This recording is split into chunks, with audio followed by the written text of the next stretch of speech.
यूं ही नहीं मैं बन जाता हूं। कुदरत के कोने कोने से खूबियां खोज लाता हूं। गुणवत्ता की गहराइयों का गोताखोर हूं मैं। यूं ही नहीं मैं रजनीगंधा बन जाता हूं।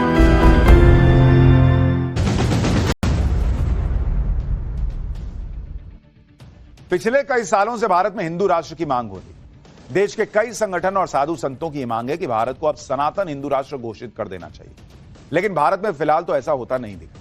लेकिन पड़ोस में महाभीड़ उतर आई। हिंदू राष्ट्र बनाने के लिए लोग मांग कर रहे हैं। हाथों में योगी आदित्यनाथ का पोस्टर लिए ये कौन लोग हैं जो हिंदू राष्ट्र बनाने की मांग कर रहे हैं?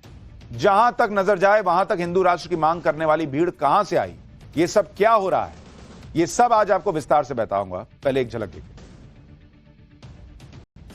दरअसल हिंदू राष्ट्र की मांग करती है महाभीड़ पड़ोसी देश नेपाल में सड़क पर आ गई। पड़ोसी देश नेपाल का जोश बहुत हाई है।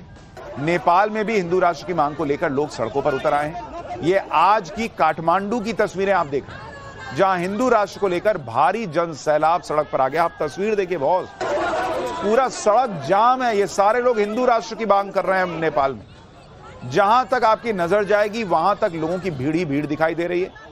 इन लोगों का तर्क है कि जब नेपाल में 80% से ज्यादा हिंदू रहते हैं तो फिर नेपाल को हिंदू राष्ट्र घोषित करने में हर्ज कैसा है? इन लोगों की मांग है कि नेपाल को फिर से आधिकारिक रूप से हिंदू राष्ट्र घोषित किया जाए। दरअसल 17 साल पहले 2008 तक नेपाल दुनिया का एकमात्र हिंदू राष्ट्र हुआ करता था। इस दौर में नेपाल में राजशाही हुआ करती थी, लेकिन इसके बाद राजशाही को खत्म करके हिंदू राष्ट्र का दर्जा हटा दिया गया और नेपाल को सेक्युलर देश घोषित कर दिया गया। इस इतिहास के बारे में आपको आगे बताऊंगा। दरअसल नेपाल की इन तस्वीरों को देखकर आज वहां की ओली सरकार का तनाव भी बढ़ गया। इसकी दूसरी वजह यह भी है कि नेपाल के पूर्व राजा ज्ञानेंद्र शाह 2 महीने बाद काठमांडू लौट आए हैं। ये पिछले 2 महीने से नेपाल के अलग अलग इलाकों में हिंदू राष्ट्र को लेकर लोगों को जागरूक कर रहे थे, लेकिन आज अपने राजा के स्वागत के लिए लोगों की भीड़ नेपाल एयरपोर्ट पहुंच गई। इन लोगों की मांग है कि राजा ज्ञानेंद्र को फिर से नेपाल की सत्ता पर बैठाया जाए ताकि नेपाल फिर से हिंदू राष्ट्र घोषित हो सके। राजा ज्ञानेंद्र के समर्थन में नेपाल के लोग ये नारे लगा रहे हैं कि राजा का महल खाली करो, हमारे राजा आ रहे हैं। राजा ज्ञानेंद्र शाह वही शख्स हैं जिन्हें 2008 में नेपाल की सत्ता से हटाकर राजशाही को खत्म किया गया। 2008 तक नेपाल दुनिया का एकमात्र हिंदू राष्ट्र हुआ करता था, लेकिन माओवादी आंदोलन और वामपंथी विचारधारा के चलते नेपाल में सत्ता परिवर्तन हुआ। नेपाल में हिंदू राष्ट्र की मांग इसलिए भी बढ़ रही है क्योंकि नेपाल के लोग पिछले कई सालों से नेपाल की चुनी हुई सरकारों से नाराज चल रहे हैं। 2008 से अब तक पिछले 17 सालों में नेपाल में 17 साल में 13 सरकार बदल चुकी है। नेपाल की सरकारों के भारी भ्रष्टाचार और गरीबी, बेरोजगारी जैसी समस्याओं को लेकर लोग फिर राजशाही और हिंदू राष्ट्र की मांग कर रहे हैं। हिंदू संगठनों का तर्क है कि जब ताकतवर देश खुद को ईसाई या इस्लामिक देश कह सकते हैं तो नेपाल हिंदू राष्ट्र क्यों नहीं हो सकता? पिछले कई सालों से राजा ज्ञानेंद्र भी हिंदू राष्ट्र की मांग कर रहे हैं, लेकिन इस बार यह मांग बहुत ज्यादा मजबूती से हो रही है। कई छोटी बड़ी पार्टियां इस पर जनमत संग्रह की मांग कर रही हैं। नेपाल में कैसे बवाल मचा हुआ है, इसकी एक झलक देखिए।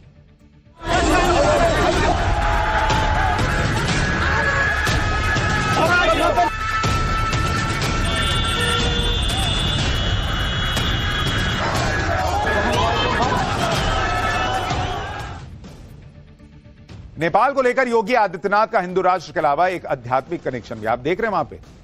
जरा वो तस्वीरें दिखाइए। कई तस्वीरों में वहां पर योगी आदित्यनाथ की तस्वीर दिख रही। तो अब सवाल ये उठ रहा है कि भाई योगी आदित्यनाथ की तस्वीर लेकर हिंदू राष्ट्र की मांग क्यों हो रही है नेपाल में? दरअसल नेपाल को लेकर योगी आदित्यनाथ का हिंदू राष्ट्र के अलावा एक आध्यात्मिक कनेक्शन भी। गोरखनाथ मठ का नेपाल के राज परिवार से पुराना नाता रहा है। नेपाल का पूर्व राज परिवार खुद को गोरखनाथ संप्रदाय से जोड़ता है। दरअसल नेपाल नरेश स्वर्गीय राजा वीरेंद्र गोरखनाथ मठ में मकर संक्रांति पर विशेष पूजा करते थे। योगी आदित्यनाथ के गुरु महंत अवैधनाथ राजा वीरेंद्र के आध्यात्मिक मार्गदर्शक थे। 2015 में नेपाल में आए भूकंप के बाद गोरखनाथ मठ ने राहत कार्यों में मदद की थी। इसके अलावा भूकंप की वजह से टूटे मंदिरों के पुनर्निर्माण में योगदान दिया था। 2017 में नेपाल में आयोजित विराट हिंदू सम्मेलन में राजा ज्ञानेंद्र शाह ने योगी आदित्यनाथ को आमंत्रित भी किया था। पिछले महीने महाकुंभ में सीएम योगी के निमंत्रण पर राजा ज्ञानेंद्र प्रयागराज आए थे। पिछले कुछ सालों से नेपाल के कुछ हिंदूवादी संगठन और राजावादी नेता देश को पुनः हिंदू राष्ट्र बनाने की अब मांग कर रहे हैं। हिंदू राष्ट्र को लेकर नेपाल में चल रहे आंदोलन की एक तस्वीर आज बहुत वायरल हो रही है। तस्वीर नेपाल की सड़कों पर लोगों की भीड़ यूपी के सीएम योगी आदित्यनाथ के पोस्टर को लेकर प्रदर्शन कर रही है। बहुत से लोगों के मन में यह सवाल आया कि नेपाल में सीएम योगी का क्या रोल है, यहां लोगों की भीड़ अपने हाथों में सीएम योगी का पोस्टर लेकर क्यों चल रही है। दरअसल नेपाल में भी सीएम योगी की पहचान एक मजबूत हिंदूवादी नेता के तौर पर है। जिस तरह योगी आदित्यनाथ हिंदुत्व को लेकर अपना पक्ष रखते हैं, उससे नेपाल के लोग बहुत प्रभावित हैं। 2008 में जब नेपाल को हिंदू राष्ट्र से हटाया गया था, तब भी योगी आदित्यनाथ ने इसका बहुत विरोध किया था।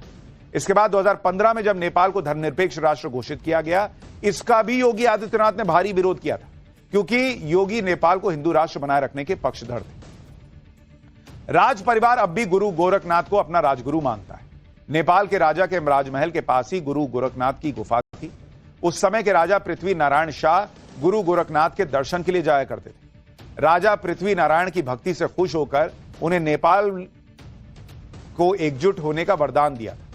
तभी से गुरु गोरखनाथ को राज परिवार से खिचड़ी चढ़ाने की परंपरा भी तेजी से शुरू हुई, जो आज तक चली आ रही है। गोरखपुर के मठ में नेपाल के शाही परिवार की तरफ से प्रसाद के रूप में खिचड़ी भेजी जाती है। भाई, ऐसा कनेक्शन है गोरखनाथ मठ का और गोरखपुर के इस मठ का और नेपाल का। मकर संक्रांति के दिन गुरु गोरखनाथ को पहली खिचड़ी गोरक्ष पीठाधीश्वर चढ़ाते हैं, तो दूसरी खिचड़ी आज भी नेपाल नरेश की तरफ से चढ़ाई जाती है। कई बार नेपाल नरेश खुद खिचड़ी चढ़ाने यहां भारत आए, नहीं तो उनका कोई ना कोई प्रतिनिधि यहां पर आकर खिचड़ी चढ़ाता है। उसको यहां से नेपाल की सुख शांति के लिए महारोट का प्रसाद दिया जाता है। नेपाल राजवंश ने गुरु गोरखनाथ की चरण पादुका को अपने मुकुट पर बना रखा था। इतना ही नहीं, नेपाल के सिक्कों पर गुरु गोरखनाथ का नाम लिखा हुआ है। तो आप सोचिए नेपाल का और योगी जी का क्या कनेक्शन है, उनके मठ का क्या कनेक्शन, और इसीलिए वहां योगी आदित्यनाथ के पोस्टर के साथ लोग हिंदू राष्ट्र की मांग कर रहे हैं। 2017 में यूपी के मुख्यमंत्री बनने के बाद सीएम योगी नेपाल गए थे। उस दौरान सीएम योगी ने जो बात कही थी, उसके बाद नेपाल में हिंदू राष्ट्र की मांग तेज हो गई। सुनिए योगी ने क्या कहा था। नेपाल आज अपनी पहचान के लिए तरस रहा है। यह पहचान कभी भगवान गोरक्षनाथ की कृपा से, बड़ा महाराज पृथ्वीनारायण सहदेव जी की कृपा से, नेपाल के एकीकरण के माध्यम से आप सबको प्राप्त हुआ था। आज नेपाल को बांटा जा रहा है। हिंदू समाज को आपस में बांटा जा रहा है। एक नेपाल ने, स्वतंत्र नेपाल ने दुनिया के किसी जाति, किसी मत, किसी पंथ, किसी मजहब, किसी संप्रदाय का बिगाड़ा क्या था कि आज नेपाल की इस हिंदू पहचान को समाप्त किया जा रहा है। नेपाल के हिंदू संगठनों का तर्क है कि अगर सनातन को बचाना है तो सेक्युलर कहने से काम नहीं चलेगा। नेपाल की जनसंख्या में पिछले 10 साल में मुस्लिम और ईसाई आबादी की हिस्सेदारी हिंदू और बौद्ध आबादी की हिस्सेदारी में बढ़ी है और हिंदू और बौद्ध आबादी घटी है। साल 2011 और 2021 के सेंसस के मुताबिक अगर आप देखें तो हिंदुओं की आबादी 2011 में 81.3% थी, 30, जो घटकर 81.19% रह गई।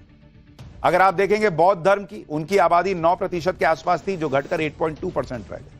मुस्लिम आबादी 4.4% से बढ़कर 5.09% हो गई, और जो ईसाई मात्र 0.1% आबादी होती थी उनकी, वो ऑलमोस्ट 2% के करीब पहुंच गई। तो कई लोगों को लग रहा है भाई हिंदू आबादी घट रही है, और इसलिए उनको लगता है कि हिंदू राष्ट्र नेपाल को फिर से घोषित कर देना चाहिए। नेपाल में चल रहे विरोध प्रदर्शन को पीएम ओली का कहना, इस प्रदर्शन पर पीएम ओली का कहना है कि अगर पूर्व राजा को लगता है कि वो लोकप्रिय हैं तो उन्हें संविधान का सम्मान करते हुए अपनी पार्टी बनाकर चुनाव लड़ना चाहिए। ओली आगे कहते हैं कि आजकल कुछ लोग राजशाही की वापसी के नारे लगा रहे हैं, लेकिन यह संभव नहीं है। राजशाही अब अतीत का हिस्सा बन चुकी है, इसकी वापसी की कोई संभावना नहीं। यानी नेपाल में बहुत तेजी से दिख रहा है कि सड़क पर लोग आ रहे हैं और हिंदू राष्ट्र की मांग कर रहे हैं, लेकिन वहां की सरकार कह रही है कि यह नहीं होने वाला है। पर क्या यह होगा, नहीं होगा, यह आपको पाठशाला में बताऊंगा।